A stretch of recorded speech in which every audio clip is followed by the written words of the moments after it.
ఎవరి దగ్గర ఉన్నా? సమయోను ఇతను ఎదురు చూస్తూ ఉన్నాడు. బాలయేసు వస్తాడు, రక్షకుడు పుట్టాడు, రక్షకుడిని నేను ఇప్పుడు చూడబోతున్నాను, వాళ్ళ తల్లి తీసుకొని వస్తుంది. పరిశుద్ధాత్మ దేవుడు చెప్తా ఉన్నాడు సమయోనికి. సమయోను ఎదురు చూస్తూ ఉన్నాడు. మరియ రానే వచ్చింది. మరియ రాగానే వెంటనే సమయోను వెళ్ళిపోయి ఆ బిడ్డను ఎత్తుకున్నాడంట. దేవుణ్ణి స్తుతిస్తా. దేవునికి స్తోత్రం చెప్పండి.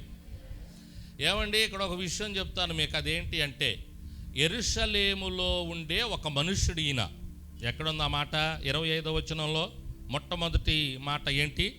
యెరూషలేమునందు సమయోను అనే ఒక మనుష్యుడున్నాడు. ఎక్కడున్నాడు? ఏ ఊరు? యెరూషలేములో. యెరూషలేములో సమయోను అనే ఒక్కడే ఉన్నాడా? ఇంకా చాలామంది ఉన్నారా? అదేందండి పాస్టర్ అలా అడుగుతారు? అదేం ప్రశ్న అసలుకి? ఒక ఊరిలో ఒక్కడ ఉండటం ఏంది? చాలామంది ఉంటారు, అవునా కదా? కానీ ఎవ్వరికీ ఆ గొప్ప భాగ్యం లేదు. బాలయేసుని ఎత్తుకునే భాగ్యం ఒక్క సమయోనికే వచ్చింది. గట్టిగా చప్పట్లు కొట్టాలి మీరు. హల్లెలూయా! ఎంత గొప్ప ధన్యత అండి. ఎవరికి లేదు ఆ భాగ్యం. సమయోనికే ఆ బాలయేసుని ఎత్తుకునే భాగ్యం. ఈవెన్ గొర్రెల కాపర్లు కూడా ఎత్తుకున్నట్టు మనకు కనపడదు, జ్ఞానులు ఎత్తుకున్నట్టు కనపడదు. సాగిలపడి పూజించారు అంతే. యేసయ్యను తాకారో లేదో తెలియదు బాలయేసుని. కానీ ఈ బాలయేసుని 8వ రోజున ఎత్తుకునే గొప్ప ధన్యత ఈ సమయోనికి వచ్చింది. దేవునికి స్తోత్రం చెప్పండి. 28వ వచనం చదవండి. ఆయన విషయమై జరిగించుటకు తల్లిదండ్రులు శిశువైన యేసును దేవాలయంలోనికి తీసుకొని వచ్చినప్పుడు అతడు తన చేతులలో ఆయనను ఎత్తుకొని దేవుణ్ణి స్తుతించుచు ఇట్లా నేను. దేవునికి స్తోత్రం చెప్పండి. గుర్తుపెట్టుకోండి, యేసయ్యని ఎత్తుకున్నటువంటి పుట్టిన సమయంలో ఆ బాలయేసుని ఎత్తుకున్నటువంటి గొప్ప ధన్యత కలిగి ఉన్న వ్యక్తి ఎవరయ్యా అంటే సమయోను. గుర్తుపెట్టుకోండి. దేవునికి స్తోత్రం. హల్లెలూయా! ఇంకా ఎవరు ఆయన ఎత్తుకున్నట్టు మనకు కనపడదు. ఈ సమయోను ఎత్తుకున్నాడు. చూడటమే కాదు, ఎత్తుకున్నాడు. గొర్రెల కాపర్లు చూశారు, జ్ఞానులు చూశారు. సమయోను ఎత్తుకొని దేవుణ్ణి స్తుతించాడంట. అంత గొప్ప ధన్యత, పరిశుద్ధాత్మ దేవుణ్ణి కలిగి ఉన్న ధన్యత, బాలయేసుని ఎత్తుకున్న ధన్యత సమయోనికి ఎందుకు దొరికింది అంటే, సమయోను 3 లక్షణాలు కలిగి ఉన్నట్టు అక్కడ మనకు పరిశుద్ధాత్మ దేవుడు స్వయంగా చెప్తున్నాడు. ఎన్ని లక్షణాలు కలిగి ఉన్నాడు సమయోను? అందుకనే ఆ ధన్యత వచ్చింది. ఎంతమంది లేరు యెరూషలేములో? ఎంతమంది ప్రజలు లేరు? మరి అంతమందికి లేనటువంటి ధన్యత ఇతనికే ఎందుకు దొరికింది? వెళ్దాం రండి, ఇక టైం వేస్ట్ ఎందుకు. ఒకసారి రండి, 25వ వచనం మరలా చదవండి. యెరూషలేమునందు సమయోనను ఒక మనుష్యుడుండెను, అతడు నీతిమంతుడును భక్తిపరుడును ఇశ్రాయేలు యొక్క ఆదరణ కొరకు. చాలు, వచ్చేసింది ఆన్సర్ మనకి. 2 చేతులతో ఒకసారి గట్టిగా స్తోత్రం చెప్పండి. ఏంటి సమయోనికి అంత ధన్యత దేవుడు ఎందుకు ఇచ్చాడు? అంతమంది ప్రజలుంటే యెరూషలేములు అంటే అక్కడ ఆ డిగ్రీలు చూడండి, ఏ డిగ్రీలు ఉన్నాయో. మన పేర్లకు పక్కన మనం కూడా డిగ్రీలు పెట్టుకుంటాం. అంటే ఈ లోక సంబంధమైనటువంటి డిగ్రీలు పెట్టుకుంటాం. అవార్డులు రివార్డులు వచ్చినవి అన్నీ మన పేరు రాస్తే ఆ పక్కన పెట్టుకుంటాం. అవి కాదు ఈయనకున్న అవార్డులు, అవి కాదు ఈయనకున్న డిగ్రీలు, అవి కాదు ఈ లోకంలో ఉన్న రివార్డులు అవార్డులు లాంటివి కాదు. ఆయన పేరు పక్కన ఏం పెట్టుకున్నాడంటే నీతిమంతుడు, భక్తిపరుడు, ఇశ్రాయేలు యొక్క ఆదరణ కొరకు కనిపెట్టువాడు. చెప్పండి. నెంబర్ 1 నీతిమంతుడు, భక్తిపరుడు, ఇశ్రాయేలు ఆదరణ కొరకు కనిపెట్టువాడు. అందుకే దేవుడు ఆ టైం నిర్ణయించాడు. ఏ టైం అంటే, నా కుమారుడైన యేసయ్యను యెరూషలేములో ఎవ్వరూ ఎత్తుకోరు, సమయోను ఎత్తుకుంటాడు. గట్టిగా చప్పట్లు కొట్టి దేవుని నామమున మహిమపరు. హల్లెలూయా! ఎవరు ఎత్తుకోరు నా కుమారుణ్ణి. సమయోనికి ఆ భాగ్యం ఇస్తున్నాను. ఎందుకు సమయోనికి ఆ భాగ్యం ఇస్తున్నానంటే, నీతిమంతుడు, భక్తిపరుడు, ఇశ్రాయేలు ఆదరణ కొరకు కనిపెట్టువాడు. ఇదండి.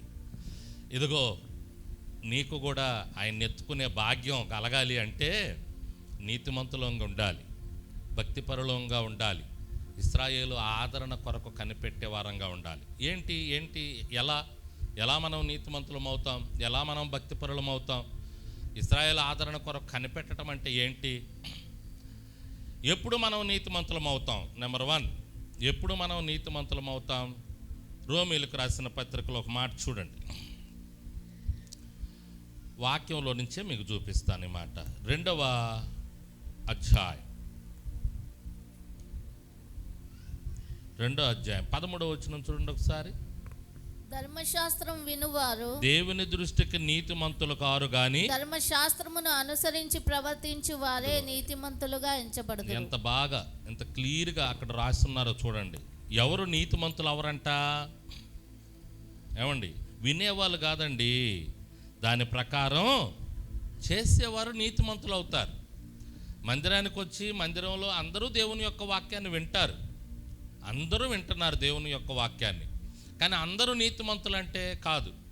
మందిరం నుంచి బయటికి వెళ్ళిన తర్వాత ఆ మాటలు ఎవరైతే తీసుకొని ఆ మాటల ప్రకారం నేను జీవించాలని తీర్మానం చేస్తారో వాళ్ళు నీతిమంతులు అవుతారు.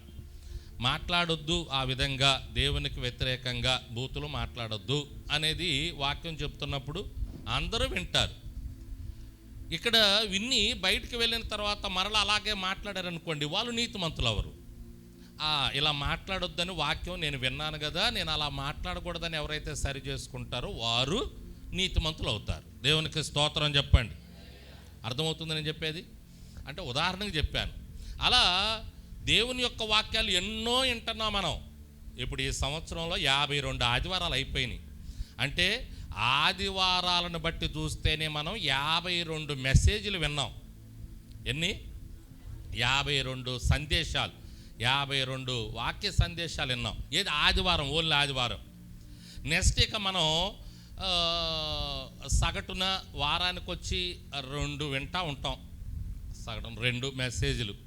ఏదంటే వారంలో తప్పకుండా ఒకటి మధ్యలో ఒక నియామక కూడిక ఉంటుంది, ఉపవాస కూడికలు ఉంటాయి, కృతజ్ఞత కూడికలు, ఆ తర్వాత కుటుంబ ప్రార్థనలు.